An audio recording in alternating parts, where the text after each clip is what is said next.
कि बचपन एक ऐसी अवस्था है जिस अवस्था में हमारी इंद्रियां बड़ी सक्रिय होती है।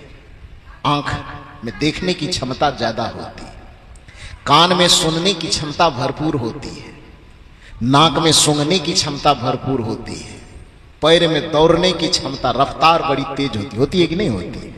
बच्चा सबको देखते हैं ना, कोई जरा सा भी कोई काम करने के लिए भेजे तो पैदल चल के नहीं जाएगा, एकदम दौड़ेगा। रफ्तार है, ऊर्जा इतनी भरी हुई है कि पैर शांत नहीं रहना चाहता, दौड़ना चाहता है।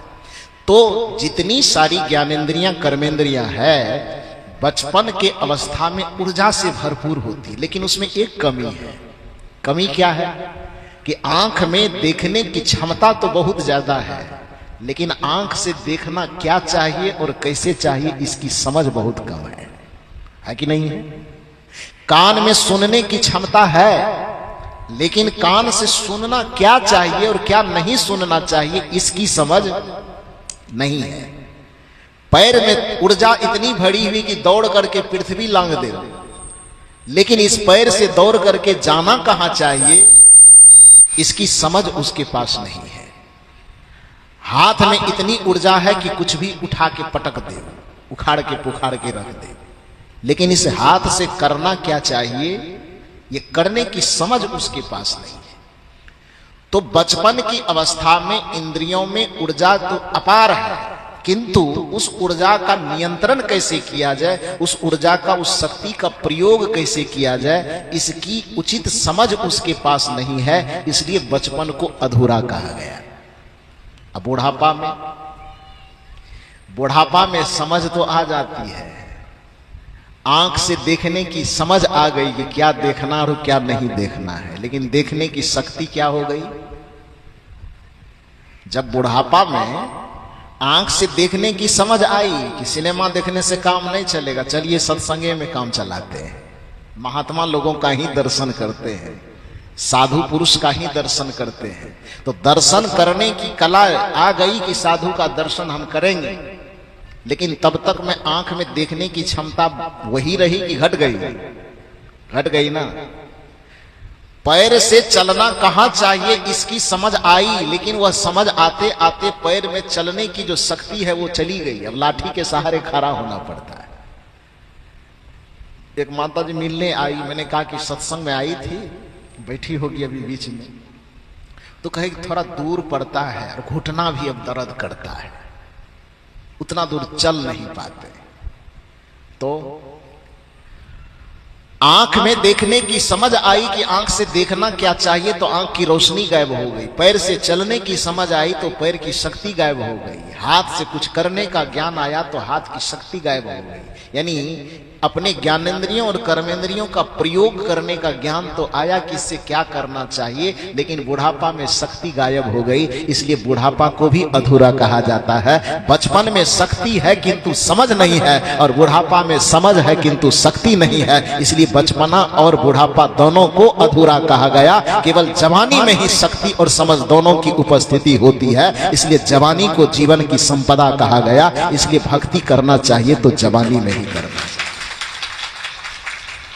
भजन जब भी होगा तो जवानी में होगा, भक्ति जब भी होगी तो जवानी में होगी, मन और इंद्रियों को साधने की साधना जब भी होगी तो जवानी में होगी। इसलिए भजन सुनाया जा रहा था आपको कि भजन कर मस्त जवानी में बुढ़ापा किसने देखा है, कौन देखा है?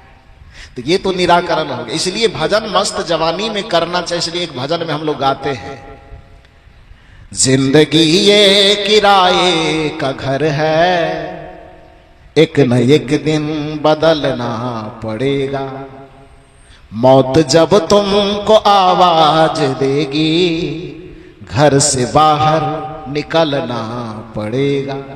इस भजन में एक कड़ी आती है, ये जवानी है 2 दिन का सपना, ढूंढ ले कोई महबूब अपना।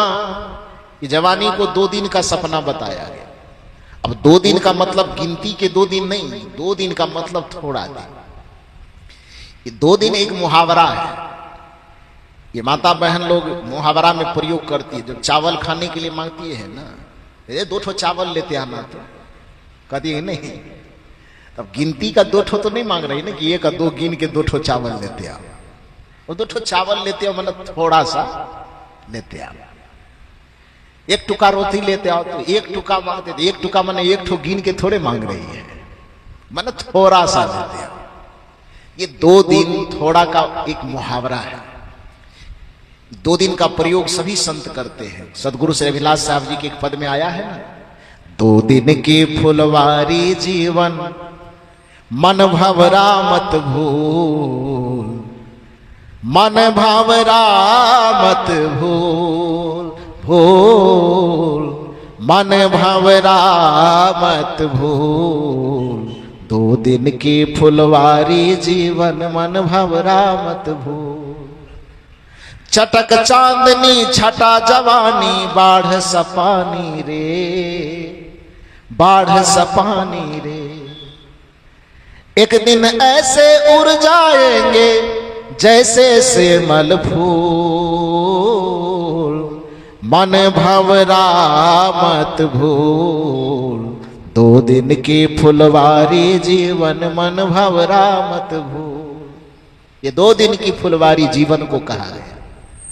किसी दूसरे विचारक ने इसको 2 दिन कैसे कहा, दुनिया में रहने वालों क्या तुझको ये खबर है, 2 दिन की जिंदगी है, पल भर का ये सफर है। आंखों ने तेरे तुझको सवाल पूछा दुनिया में रहने वालों से, क्यों जिंदगी का इतना अभिमान करते हो कि 100 बरस तक जिएंगे? अरे कुछ पल जीना है। कबीर साहब ने तो आपके जीवन को इतना कम कहा कि यह तन कांचा कुंभ है, लिए फिरे थे साथ टपका लगा। ये तो 2 दिन भी नहीं कहा, टपका लगा मैंने समझते हैं ना, जरा सा ठेस लगा। वो 2 दिन क्या कर, 2 सेकेंड भी काफी है। यह तन कांचा कुंभ है, लिए फिरे थे साथ टपका लगा, फूट गया कछु नहीं आया हाथ।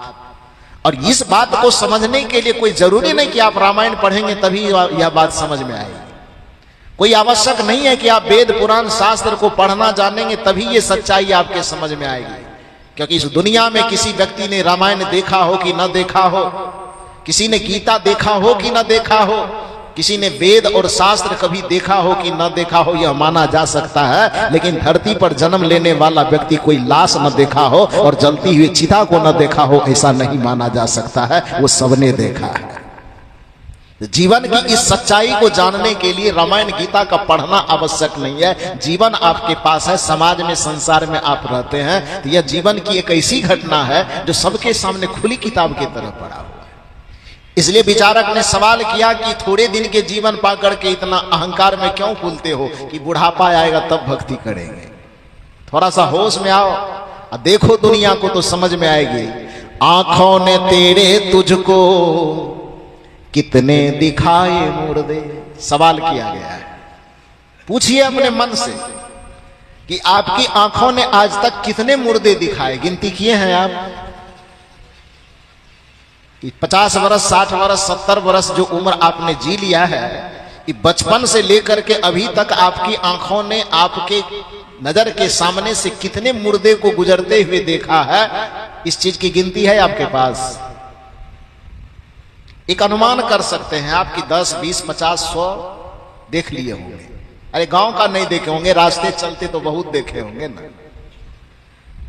आंखों ने तेरे तुझको कितने दिखाए मुर्दे, कांधों पे तूने अपने कितने उठाए मुर्दे, फिर भी बना है अंधा अनजान बेसमझ है, 2 दिन की जिंदगी है, पल भर का ये सफर है। दुनिया में रहने वालों क्या तुझको ये खबर है, 2 दिन की जिंदगी है, पल भर का ये सफर है। तो 2 दिन एक मुहावरा है। 2 दिन मतलब कुछ दिन का, थोड़ा दिन का। ये क्षणभंगुर जीवन, नश्वर जीवन, इसलिए 2 दिन कहा गया।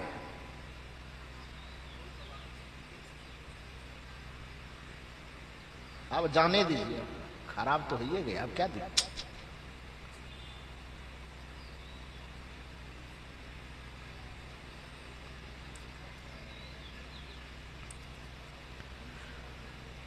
बोलिए सदगुरुदेव की। तो 2 दिन एक मुहावरा हुआ। 2 दिन का मतलब थोड़ा दिन। ये नश्वर जीवन क्षणभंगुर जीवन का एक मुहावरा में 2 दिन कह देना ये महापुरुषों की एक युक्ति है। तो इसीलिए ये जवानी की संपदा जो आपके पास है, विचारक कहते हैं ये जवानी है 2 दिन का सपना, ढूंढ ले कोई महबूब अपना। इस जवानी रूपी संपदा को व्यवस्थित करने के लिए किसी महबूब की तलाश करो।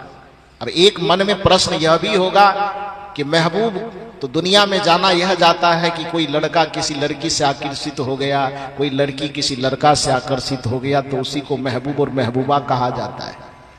हिंदी में जिसको प्रेमी और प्रेमिका कहा जाता है, उर्दू में उसी को महबूब और महबूबा कहा जाता है। तो क्या कबीर साहब ने वही महबूब महबूबा बनाने के लिए कहा? नहीं, ये तो हम लोग अपने मन से रख लिए ना। महबूब मने लड़की, महबूब मने लड़का, महबूबा मने लड़की। ऐसा नहीं है। महबूब और महबूबा का सीधा सा अर्थ होता है कि जो आप को दिलो जान से इतना चाहे कि आपके हित के अलावा कभी भी उसके मन में आपके प्रति नीचे गिरने की, पीछे जाने की, दुख में फंसने की, उलझन में और समस्या में कभी फंसने की उसके मन में जरा सा भी आपको फंसाने की कोई चिंता न हो, बल्कि दुख में आप न फंसे, चिंता में कभी आप न फंसे, उलझन और समस्या में कभी आप न फंसे, दुख की छाया भी आप तक न पहुंचे, इसकी फिक्र जो हमेशा आपके लिए करता हो उसी को सच्चा महबूब और सच्चा महबूबा कहा जाता है। ये साहित्य में इसका अर्थ होता है।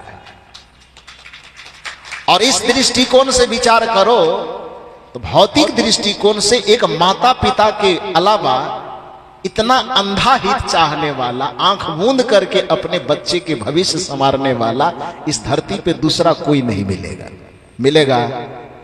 इसलिए इस मंच के माध्यम से आज के दुनिया के इस परिवेश को देखते हुए एक निवेदन यह मंच करता है, खास करके युवा पीढ़ी, चाहे वो लड़का हो चाहे लड़की हो, जो आज महबूब और महबूबा के चक्कर में, प्रेमी और प्रेमिका के चक्कर में माता पिता की अवहेलना करते हैं, समाज की इज्जत मान और प्रतिष्ठा की अवहेलना करते हैं, उनको आज यह इस बात पर ध्यान रखना चाहिए कि जिसे तुम महबूब बनाना चाहते हो, जिसे तुम महबूबा बनाना चाहते हो, कि हो सकता है चाहे वो लड़की के लिए कोई लड़का अथवा लड़की के लिए कोई लड़का के लिए कोई लड़की वो नीला वाला ड्रम खरीद करके रखा होगा, लेकिन यदि तूने अपने माता पिता और गुरु को महबूब और महबूबा बना लिया तो जिंदगी भर तुम्हारे ऊपर वो छाया बन के रहेगा, तुम्हारा वह अहित कभी नहीं सोचेगा।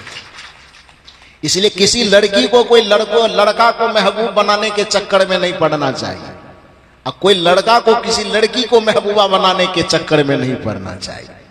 अरे दुनियादारी का जो एक रिवाज है, गृहस्थी का जीवन जब तुम्हारे ऊपर सौंपा जाएगा, गृहस्थी के रास्ते में प्रवेश करोगे तो अपने महबूब को महबूबा, महबूबा को महबूब मिल ही जाएगा। इतनी फिक्र क्यों करते हो? दीवाने की तरह एकदम नाचते फिरते हो आगे पीछे, सबके मान स्वाभिमान को ताक पर रखते चलते हो। तो ऐसा ना करो। महबूब बनाना है, महबूबा बनाना है तो भौतिक दृष्टिकोण से, दुनियादारी के दृष्टिकोण से अपने माता पिता को, दुनिया के हर एक बच्चे अपने माता पिता को अपने महबूब महबूबा बना ले। और आध्यात्मिक सफर में जब आप चले, आध्यात्मिक साधना के रास्ते में जब आप चले, तो वहां पर सदगुरु को ही त्वमेव माता च पिता त्वमेव, तुम ही हो माता पिता, तुम ही हो बंधु सखा, तुम ही हो। यह दृष्टिकोण हमारी सनातन संस्कृति ने दिया है। इस दृष्टिकोण से जब अध्यात्म के पथ में आप चले तो अपने सदगुरु को ही अपना महबूब बना ले। यही शिक्षा यह भजन देता है, यही ज्ञान यह भजन देता है। तो यदि इस पद में महबूब की चर्चा आवे तो इसका मतलब लड़का और लड़की वाला पर नजर मत ले जाइए आप। ये जवानी है 2 दिन का सपना, ढूंढ ले कोई महबूब अपना। वो महबूब कौन होगा? ये संत होंगे, ये गुरुदेव होंगे। ये संत और गुरुदेव रूपी महबूब को अपने जीवन के सफर में मार्गदर्शक बना लीजिए। और जिस दिन आप मार्गदर्शक बना करके इसे अपने माथे पर लेके चलेंगे तो कबीर साहब ने एकदम मोहर के साथ प्रमाण पत्र दिया है, गुरु को सिर पर राखी ये महबूब साथ में चलेगा ना तो क्या होगा। गुरु को सिर पर राखिए चलिए आज्ञा माए। कबीर साहब का गारंटी पेपर है। कहीं कबीरता दास को तीन लोग, केवल बैकुंठपुर की बात नहीं किया कबीर साहब, भागलपुर की बात नहीं किया, सुल्तानगंज की बात नहीं किया, बिहार की भी बात नहीं किया और केवल भारत की भी बात नहीं किया, यहां तक कि केवल पृथ्वी की ही बात नहीं किया। पृथ्वी, आकाश, पाताल, ये तीनों को मिला करके तीन लोग कहा जाता है। समझ गए ना। कबीर साहब कहते हैं बैकुंठपुर की ही चिंता मत करो, भागलपुर और बिहार की चिंता मत करो। गारंटी पेपर में देता हूं कि गुरु को सिर पर राखिए तो चलिए आज्ञा माहे, तो परिणाम यह निकलेगा कि कहीं कबीरता दास को तीन लोग माने धरती, आसमान, पाताल, ये तीनों लोकों में कहीं भी चले जाओगे तो तीनों लोकों में तुम्हें दुखी होने की, तुम्हें चिंतित होने की और तुम्हें भयातुर होने की कहीं कोई आवश्यकता नहीं पड़ेगी। ये गारंटी मैं देता हूं कि तू अपना गुरु को महबूब बना ले तो तुम्हें ये गारंटी पेपर मिल जाएगा। ये तीनों लोकों में कहीं डरने की जरूरत नहीं पड़ेगी। इसीलिए निवेदन है, ये जवानी है 2 दिन का सपना, ढूंढ ले कोई महबूब अपना। जो जवानी में ऐसा नहीं किया तब क्या होगा। ये जवानी अगर ढल गई तो हाथ मलमल के रोना पड़ेगा। ये जवानी ढल गई तो हाथ मलमल करके रोना पड़ेगा। इसलिए युवा साथियों को खास करके ध्यान देना चाहिए। ये जो जवानी आपको मिली है, जीवन जो आपको मिला है, इस जीवन और जवानी का सदुपयोग करते हुए आप मस्त जवानी में भजन करें।